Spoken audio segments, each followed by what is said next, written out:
Buenos días, muchachos de grado octavo. Entonces, en esta oportunidad tenemos como tal la clase, en nuestra segunda sesión sobre los estados modernos. Hay que tener en cuenta que el sistema de estados modernos como tal está referenciado en los estados, que es el estado como tal, las normas o los estamentos internos que tiene para como tal el desarrollo de las normas y leyes, y los segundos como tal el gobierno. Entonces, hay que tener en cuenta que vamos a enumerar seis, que son los de los más importantes que se desarrollaron en la modernidad, que dentro de la modernidad fue algo nuevo, fue algo que se comienza a dar y se comienza a analizar. ¿Listo? Entonces, primero entonces tenemos la república parlamentaria. Hay que entender que esta forma de gobierno como tal forma una soberanía popular que se tiende sobre eso. Entonces, ¿qué pasa? Si el pueblo no se siente identificado con este sistema de gobierno, no va a existir. Entonces, si la gente no lo identifica, si la gente no lo comprende, no lo tiene, lógicamente va a existir un en contra de este sistema de gobierno. Entonces, ¿qué pasa? Dentro de este desarrollo es prácticamente una república, es netamente democrática, y entonces lo cual busca es que todas las personas son iguales ante la ley.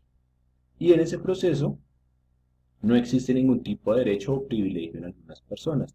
Hay que tener en cuenta que es una república parlamentaria, igual que o parecida a la de nosotros, que existe un parlamento, como el Congreso, que es el que se encarga de las normativas y las leyes, las cuales nos van a regir, y que son elegidos por nosotros para ese mismo proceso. Entonces, hay que tener en cuenta que no existe ninguna figura privilegiada como rey o reina, y se basa como tal en un sistema de parlamento y que existe un jefe de Estado, un jefe de gobierno, como el presidente, que desarrolla como tal la función de dirigir y legislar todo lo que tiene que ver y ejecutar la parte de las normas y las leyes y dirigir el país. Listo. Entonces, eso sería una república parlamentaria.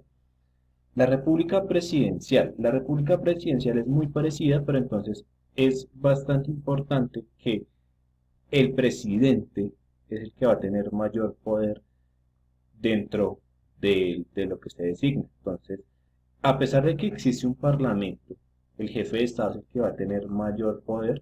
¿Por qué? Porque es elegido por los votantes. Entonces va a tener ciertos privilegios para poder desarrollar como tal su poder, pero adicionalmente va a tener un Congreso, un Parlamento que lo va a controlar también a él y va a ayudar a que la voz del pueblo se desarrolle. ¿Listo? Y que no quede como tan privilegiado, pero sí tiene mayor poder, más que en una república parlamentaria, que el Parlamento o el Congreso tiene mayor relevancia y mayor importancia. También funciona con las tres ramas del poder igual que nosotros, el legislativo y ejecutivo.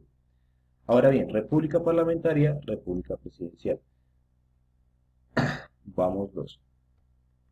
En el siguiente vamos a encontrar una república unipartidista, entonces esta ya comienza a ser un poco más compleja. ¿Por qué? Porque eh, existe únicamente un partido político capaz de acceder al poder. O sea, no hay una variedad, sino solamente hay un único.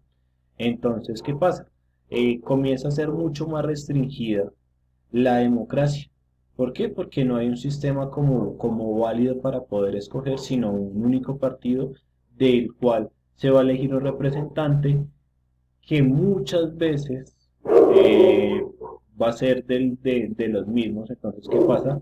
Se comienza a dar un concepto de dictadura, o sea, que todo es impuesto y que en última no van a existir elecciones, va a ser muy limitada. O sea, va a ser un control bastante fuerte, algo parecido a lo que pasó en Venezuela con el chavismo. ¿Listo? Listo. El siguiente sería la monarquía parlamentaria.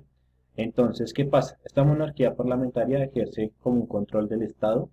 Hay que tener en cuenta que el legislativo y el poder se comienza a congregar en varias personas. ¿Qué pasa? Entonces, esas varias personas, pero van a tener un control de una monarquía parlamentaria utilizando como tal un poder básico o simbólico, entonces creando funcionalmente una imagen de una unidad en caso de una emergencia nacional. ¿Qué busca esto? La monarquía parlamentaria son un grupo de personas que únicamente van a tener ellos el poder y el control del país. No van a poder nadie entrar como a negociar o a mirar qué es lo que está sucediendo, sino existe un control interno total. La siguiente es como tal la monarquía absoluta, que entonces esta sí, todo gira en torno a una sola persona y va a tener como tal el control de todos los ciudadanos. Entonces, ¿qué pasa? En ese proceso social es un control social total, no se puede dar modificaciones. Generalmente quien dicta las órdenes y las leyes es el monarca, que es una sola persona. Puede ser una figura de rey o reina y que generalmente se meten a la fuerza dentro de un poder para dirigir el pueblo. Entonces, esta monarquía absoluta. Entonces, ¿qué diferencia existe entre la monarquía parlamentaria, que es un grupo de personas seleccionadas y que tienen el control, y la monarquía absoluta solamente va a ser una persona? Esa va a ser la diferencia.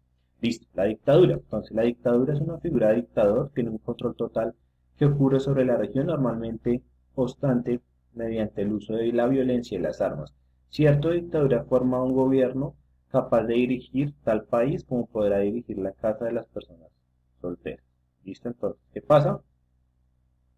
Dentro de lo que estamos viendo como tal la dictadura es un control militar.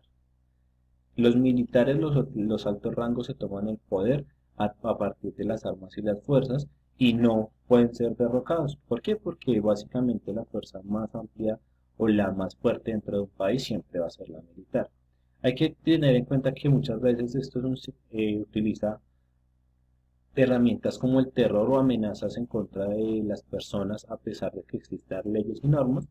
Entonces, esto se salta totalmente todo lo democrático, sino va a ser una imposición. Vale, muchachos, entonces fueron como así por encimita 6 sistemas de gobierno que se dieron en la modernidad. Entonces, espero que les haya quedado claro. Dudas, aclaraciones, me preguntan. Vale, chao, chicos.